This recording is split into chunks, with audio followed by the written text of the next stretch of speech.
Red టీవీలో మీ వ్యాపార ప్రకటనల కోసం ఈ నంబర్ని సంప్రదించండి. నమస్కారం సార్. నమస్తే సార్, ఈ ఢిల్లీ లిక్కర్ స్కామ్ అంతా కూడా బోగస్ అని చెప్పేసి బీఆర్ఎస్ పార్టీ తన అఫీషియల్ పేజ్ లో ఒక ట్వీట్ చేసింది.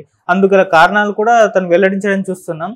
అలాగే వాళ్ళు ఏం ఆరోపిస్తున్నారంటే ఎవరైతే ఈ స్కామ్ లో ఉన్నారో వాళ్ళంతా కూడా బీజేపీ దగ్గర ఫండ్స్ తీసుకున్న వాళ్ళు అని అంటున్నారు.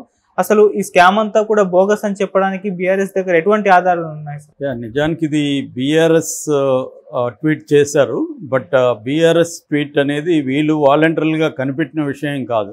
ఓకే, ఆల్రెడీ నిన్న 2 రోజులకు ముందే అక్కడ ఢిల్లీలో ఈ దాని ఏమంటారు నీటిపారుదల శాఖ మంత్రి ఆప్కు సంబంధించిన నీటిపారుదల శాఖ అతీషి మర్లేని ఆమె ప్లస్ ఇంకొక మంత్రి సౌరభ్ భరద్వాజ్ వీళ్ళిద్దరూ ప్రెస్ మీట్ పెట్టి లిక్కర్ స్కామ్ కంప్లీట్గా బోగస్ స్కాము.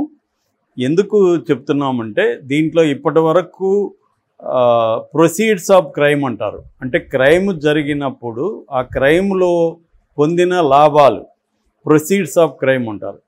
అది ఇప్పటి వరకు వీళ్ళు బయట పెట్టలేదు. అంటే మనీ ట్రయల్ అంటే ఈ డబ్బులు ఇంత 100 కోట్లు చేరాయి, 30 కోట్లు ఇక్కడ ఇచ్చారు అక్కడ ఇచ్చారు, తర్వాత హవాలాలో అక్కడి నుంచి అక్కడికి వెళ్ళింది, ఇది గోవాలో ఖర్చు పెట్టారు, ఈ నెరేటివ్ అంతా చెప్తున్నారు. కానీ ఆ డబ్బు ఎక్కడ నుంచి ఎట్లా వెళ్ళింది ఏంటి, ఆ డబ్బులు ఎక్కడికి చేరాయి ఏంటి, మనీ ట్రయల్ ఏంటి అది చెప్పలేదు. ప్రొసీడ్స్ ఆఫ్ క్రైమ్ లేదు.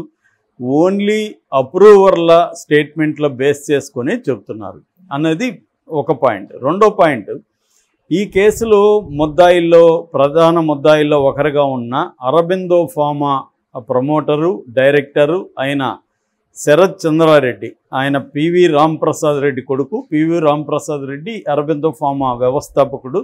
వాళ్ళ కొడుకు శరత్ చంద్రారెడ్డి. ఇతను ఎవరో కాదు, మన విజయసాయి రెడ్డి వాళ్ళ అల్లుడు రోహిత్ రెడ్డికి బ్రదర్ అన్నమాట శరత్ చంద్రారెడ్డి. ఈ శరత్ చంద్రారెడ్డి ఎప్పుడు అరెస్ట్ అయ్యాడు ఈ కేసులో అంటే 2022 నవంబర్ 10వ తేదీన అరెస్ట్ అయ్యాడు. అతనికి కూడా దీంట్లో కీ రోల్ ఉందనేది మన ఈడీ ఆరోపించింది. అయితే అరెస్ట్ అయిన 4 రోజుల తర్వాత అతను 5 కోట్ల బాండ్ కొనుగోలు చేసి దాన్ని బీజేపీకి ఇచ్చాడు అతని కంపెనీ నుంచి. అంటే ఇతను అరెస్ట్ అవగానే 5 కోట్లు బీజేపీకి వెళ్ళిపోయింది శరత్ చంద్రారెడ్డి దగ్గర నుంచి. దాన్ని బీజేపీ ఆ బాండ్ని క్యాష్ చేసుకునింది వచ్చి నవంబర్ 21న క్యాష్ చేసుకునింది. ఎందుకంటే ఇప్పుడు ఎలక్ట్రల్ బాండ్స్ బయటకు వచ్చాయి కదా, అందువల్ల ఇవన్నీ డీటెయిల్స్ బయటకు వచ్చాయి. అంటే బీజేపీకి ఎవరెవరు ఫండ్ ఇచ్చారో అవన్నీ కూడా బయట పెడుతున్నారు అనమాట. సో ఇది అయినాక అంటే 2022 నవంబర్ 10న అరెస్ట్ అయ్యాడు. 4 రోజుల తర్వాత అంటే 14వ తేదీ తర్వాత అతను 5 కోట్లు బాండ్ ఇచ్చాడు. దాన్ని నవంబర్ 21న బీజేపీ బాండ్ని క్యాష్ చేసుకునింది. సో అంటే ఒక ముద్దాయి అని తెలుసు వీళ్ళకి.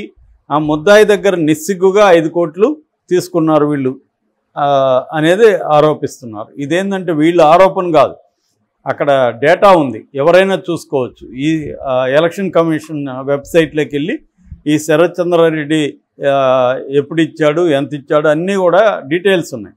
అదేం అబద్ధం కాదు. సో ఒక లిక్కర్ కుంభకోణంలో ముద్దాయిగా ఉన్న అతని దగ్గర నుంచి వీళ్ళు ఎందుకు తీసుకున్నారు అనే దానికి కూడా ఆన్సర్ ఉందన్నమాట. ఇది తీసుకున్న తర్వాత అప్పట్లో అసలు నాకు ఈ స్కామ్తో సంబంధం లేదు, నాకు కేజ్రీవాల్కి అసలు సంబంధం లేదని కూడా అప్పుడు స్టేట్మెంట్ ఇచ్చాడు ఇతను.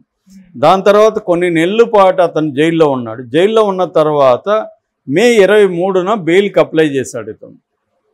ఇప్పుడు 2023 మేలో బెయిల్కి అప్లై చేసినప్పుడు మామూలుగా ఈ కేసులో ఎవరు బెయిల్కి అప్లై చేసినా ఈడీ అడ్డుపడుతుంది, బెయిల్ ఇవ్వద్దనే చెబుతుంది ఈడీ. ఫర్ ఎగ్జాంపుల్ ఇప్పుడు మనీష్ సిసోడియా 1 year నుంచి ఉన్నాడు, ఆయన సుప్రీంకోర్టులో కూడా వీళ్ళు అడ్డుపడ్డాడు, బెయిల్ ఇవ్వద్దనే చెప్పారు. అట్లాగే సంజయ్ సింగ్ ఉన్నాడు, అతనికి బెయిల్ ఇవ్వద్దనే చెప్పారు. ఇప్పుడు కవితకి బెయిల్ ఇవ్వద్దని చెప్తున్నారు, కేజ్రీవాల్కి బెయిల్ ఇవ్వద్దని చెప్తున్నారు. నిన్న సుప్రీంకోర్టులో వెళ్ళినా కూడా ఎవరికి కూడా దీంట్లో దినేశ్వరరావు ఉన్నాడు, చాలామంది విజయ్ నాయర్ ఉన్నాడు, ఇలాగా చాలామంది ఈ కేసులో ఉంటాయి. ఎవరికి బెయిలు ఇవ్వద్దని చెప్తున్న ఈడీ శరత్ చంద్రారెడ్డికి మాత్రం అబ్జెక్షన్ చెప్పలేదు, సైలెంట్గా ఉండిపోయింది. అందువల్ల ఆయనకి బెయిల్ వచ్చింది. బెయిల్ వచ్చిన తర్వాత జూన్ 2న ఆయన బయటకు వచ్చాడు. అప్రూవర్గా మారుతున్నట్టు ఆయన స్టేట్మెంట్ ఇచ్చాడు. అప్రూవర్గా మారుతున్న స్టేట్మెంట్లో ఏముందంటే, నాకు వీళ్ళకి సంబంధం ఉంది, ఇది లిక్కర్ కేసు జరిగింది, నేను ఇదంతా చెప్పాడు. మరి అప్పుడు చెప్పలేదు అంటే అప్రూవర్గా మారి నాకు చెప్పాడు. చెప్పిన తర్వాత ఇతను నవంబర్ 8న 2023 నవంబర్ 8న అరబిందో ఫార్మా నుంచి 25 కోట్లు బీజేపీకి ఫండ్ వెళ్ళింది. ఫస్ట్లో ఒక 5 కోట్లు, ఇప్పుడు ఒక 25 కోట్లు, 30 కోట్లు. అది కాకుండా వీళ్ళ కంపెనీలే ఉన్నాయి వేరేవి. ఏపీఎల్ హెల్త్ కేర్ 10 కోట్లు, యూజీవైఏ ఫార్మా 15 కోట్లు. అంటే ఇది ఒక 25 కోట్లు. నవంబర్ 8న 25 కోట్లు, 50 కోట్లు, ఫస్ట్ ఇచ్చిన 5 కోట్లు, మొత్తం 55 కోట్లు ఈ శరత్ చంద్రారెడ్డి దగ్గర నుంచి బీజేపీకి ఫండ్ వెళ్ళింది.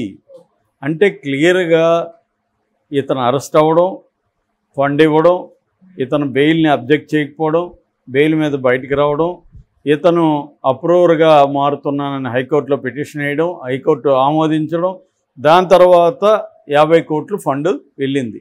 అంటే ఇదంతా క్లియర్గా ఒక డ్రామా అనేది తెలిసిపోతుంది. బీజేపీ శరత్ చంద్రారెడ్డిని ప్రెజర్ చేసి ఫండ్ ఇప్పించుకొని శరత్ చంద్రారెడ్డిని ఈ కేసు నుంచి అప్రూవర్గా మార్చేసి కేసులో నుంచి వదిలింది అనేది వీళ్ళు ప్రధానంగా చెప్తున్నారు.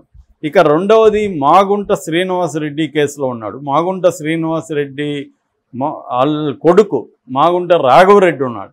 అతన్ని కూడా విడిచిపెట్టారు.